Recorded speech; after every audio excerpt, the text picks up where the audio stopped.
The last 24 hours have been intense. Peace March, October 23rd commemoration, then an EU summit here in Brussels. You said at the press conference after the summit that Hungary will not send people, money, or weapons to Ukraine. How long can this position be maintained? How much pressure was there yesterday for this to change? Yesterday was a strong day. I felt like it was 48 hours, not 24. But the most important thing is that we had a beautiful and uplifting national holiday. Now everyone approaches the October 23rd rallies from a political perspective, but in reality, this is a national holiday. And it was beautiful and uplifting. After all, we remembered the heroes of '56. And that even in the most difficult times, we were able to stand up for good causes and for ourselves. This whole thing had such an uplifting atmosphere. We owe special thanks to the artists. I haven't seen such a liberating, heart-touching celebration in a long time. I'm particularly pleased that someone finally managed to Hungarianize the only singable '56 song written by the Italians. This is the Avanti Ragazzi di Buda, Avanti Ragazzi di Pest. Someone has now rewritten it, translated it, the people, the Cent Vike, and they made instruments for it, made great music for it. You know, singing together is important. Singing together opens hearts. We've just gotten out of the habit of it, because few of us go to church. That would help. And there's no military service either. When I was young, you had to sing while marching. And singing together is good. But these forms and possibilities have dropped out of people's lives. That's why it's important that our artists help us back to this ability. Because I say again, a completely different relationship develops between two people if they're able to sing the same thing. Because singing folk songs, which we only talk about as entertainment, is still so popular for this reason. Because it can bring people closer to each other. Very grateful to the artists, who were on stage and were beautiful and were talented, and to those who just came, and with their intellectual weight demonstrated for '56 and for the freedom fight. So it was an event where one would have gladly been moved. Well, I too, if I had been a spectator, one day this will be granted to me, then I will surely be moved. But well, if one gives a speech, then it's not their job to be moved, but to do their job. So it was difficult, beautifully difficult morning and early afternoon, and from there we came here to Brussels. Well, by the time I got here, the house was already on fire. It seems that reality is coming head-on here in Brussels. This is true for the war, for financing wars, and also true looking at the European economy. We had such agenda items as the Russian-Ukrainian war, competitiveness, housing issues in Europe, and of course some foreign policy issues as well. And the money has run out. If we want to summarize the situation briefly, we listen to the president of the European Central Bank. This is always very exciting. This means what's called a Euro summit. Those who are in the Eurozone. They regularly meet with each other and listen to the president of the European Central Bank. We who are not Eurozone members rarely get this opportunity, but once or twice a year the president comes to us, or we are invited to this summit, and then we get a deeper insight into the financial situation. And the starting point in the European economy is that in '26, we heard forecasts now, the Eurozone's economic growth, according to leaders, will be 1%, while the world average is 2%. And meanwhile, those we compete with, the USA and China, are even higher. So it's visible that for long years the European Union has been performing worse than the rest of the world. Accordingly, economic difficulties are getting bigger. There's less and less money. Meanwhile, the Union is taking on more and more, for example, a war, and the money has run out. Therefore, by the time I got here, there was a nervous atmosphere. Here, several prime ministers, in a tone that contradicted the Hungarian one, spoke out strongly against some existing measures. These are not connected to the war, but are anti-economic measures that slow down and bureaucratize the economy, independent of the war. Mostly, they were rebelling yesterday against decisions that the Commission wants to force on member states, and which would result in 8 to 10% energy price increases.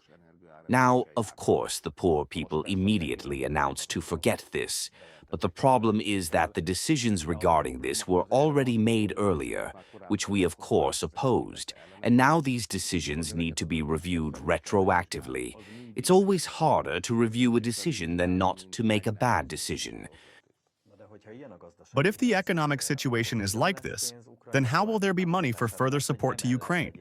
Because yesterday, the 26 member states reaffirmed their commitment to this.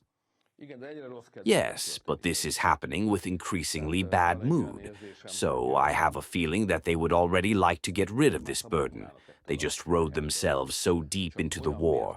In fact, they themselves lured, even pushed Ukraine in the direction of war. In fact, they were the ones, even in the most recent times, who tried to obstruct the American president's peacemaking attempts.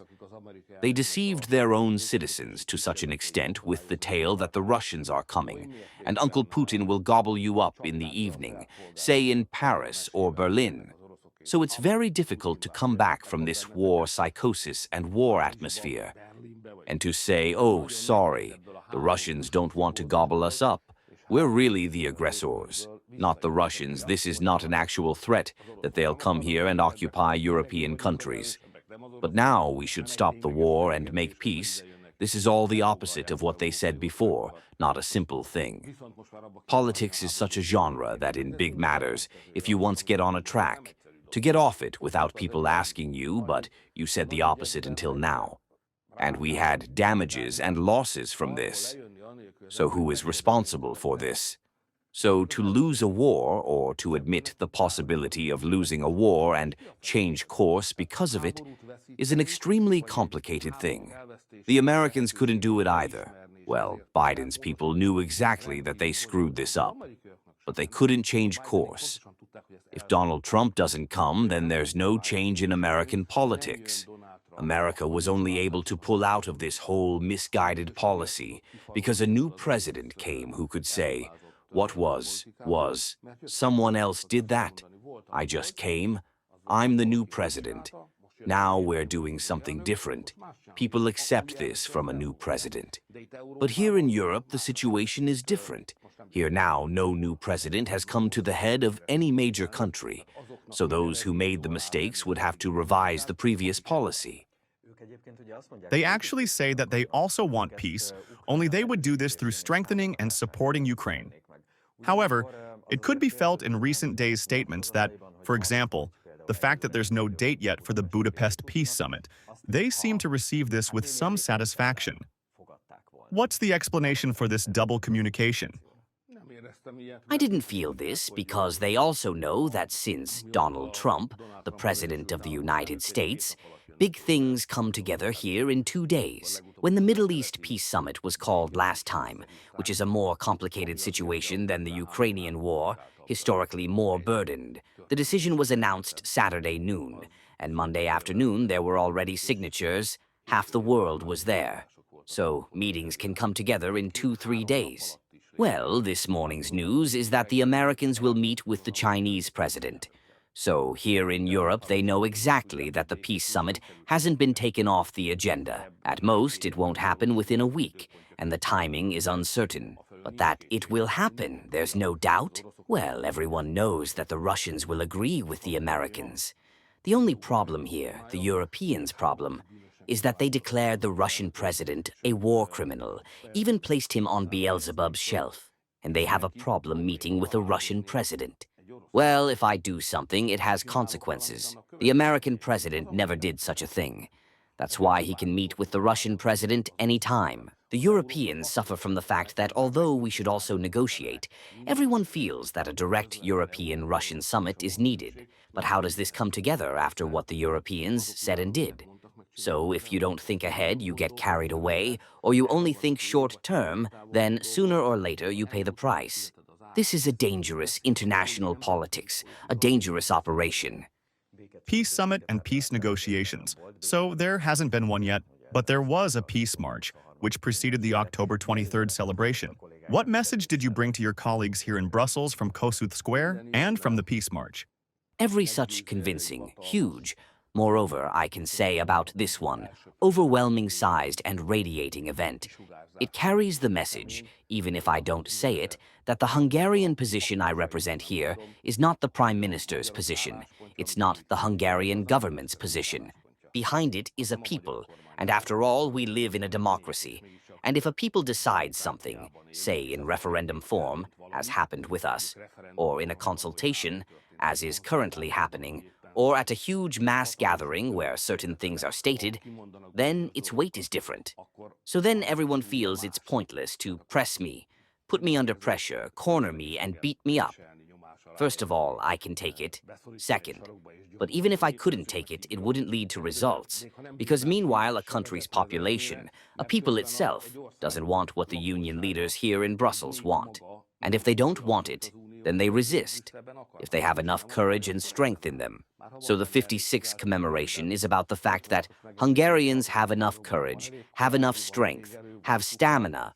We cannot be treated as a servant people. You said yesterday at the commemoration that today we have two choices left, war or peace. Is the situation really that simple? Yes, it's that simple. If there were peace, then the Eurozone's economic outlook, Europe's economic outlook, the possibility of growth would not be 1%, but 3 or 4. So today, this is an obvious economic connection. If there were no sanctions, if we didn't spend our money on war in Ukraine, if economic cooperation with the Russians were restored, in that moment, the European economy, including the Hungarian, would be in a completely different situation. So if there's war, there's no development. If there's peace, there's development. It's that simple. One of the consultation's questions concerns utility cost reduction. However, this week at EU ministerial level, there was a decision about banning the import of Russian energy carriers, which in the case of oil, would actually take effect from January. Hasn't this decision settled the question? Is utility cost reduction sustainable going forward? No, we're still fighting. So this battle isn't lost yet. Serious maneuvers are needed. Leadership skills are needed to deflect this. There's pressure on us. The Brussels people want Hungary to abolish utility cost reduction. They've wanted this for years. Because utility cost reduction has a price, and this is paid by large multinational companies and energy companies, and Brussels represents their interests against the Hungarian people. So the government represents the Hungarian people and their interests, so there's always been pressure on us. DK and TISA also support this Brussels line. They always say utility cost reduction is not fair, not good, serious nonsense, humbug. They usually say such things. So they would abolish utility cost reduction, and we have to defend this. And now it's convenient, moreover, for them, the opponents of utility cost reduction, that there are sanctions against Russian energy carriers. Because it's indeed the case that we can only maintain utility cost reduction if they don't force expensive energy sources on us. If we have to pay more, even double for oil and gas, then we can't pass it on to people at the current reduced utility price. So whoever wants utility cost reduction, we must defend Hungary's right to buy from the Russians, or buy oil and gas at the same price as the Russians, or cheaper. This match isn't over. There are indeed sanctions now against certain Russian oil companies. I started the week by consulting with MOL leadership several times. We're working on how this sanction can be deflected. Yes, this is an interesting question. What can be done? Because on the other side, they say from Brussels that we need to diversify. That is, we need to source from multiple sources, and that Hungary hasn't paid enough attention to this in recent years. Moreover, the Polish foreign minister said this week that he wouldn't mind if the Friendship oil pipeline went the same way as Druzhba. Yes, but this is again this Brussels hypocrisy, eye-rolling or duplicity. What is diversification? Diversification means that from as many sources as possible, through as many possibilities as possible, you obtain energy sources. Today, Hungary has, say, in the case of oil, two possibilities. We have a main oil pipeline, this is Friendship, and we have a supplementary one. One comes through Ukraine. the supplementary one from Croatia. Now, if they say that the Ukrainian one stopped that, then from 2 it became 1. How is that diversification?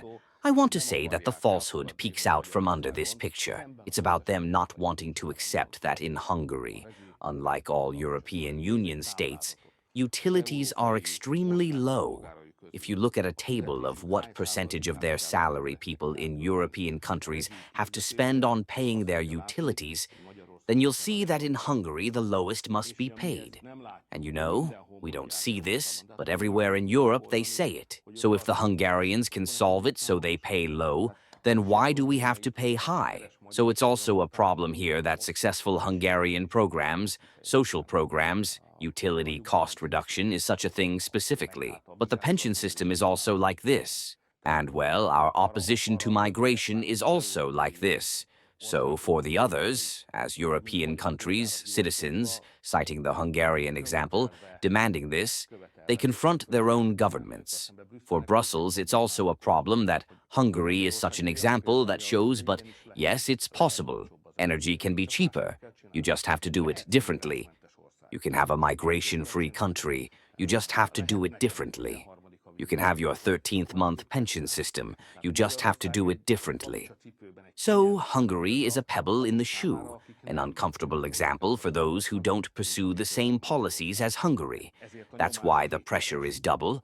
There's always a geopolitical, foreign policy consideration behind it, and there's also a domestic political connection valid in each European country behind it.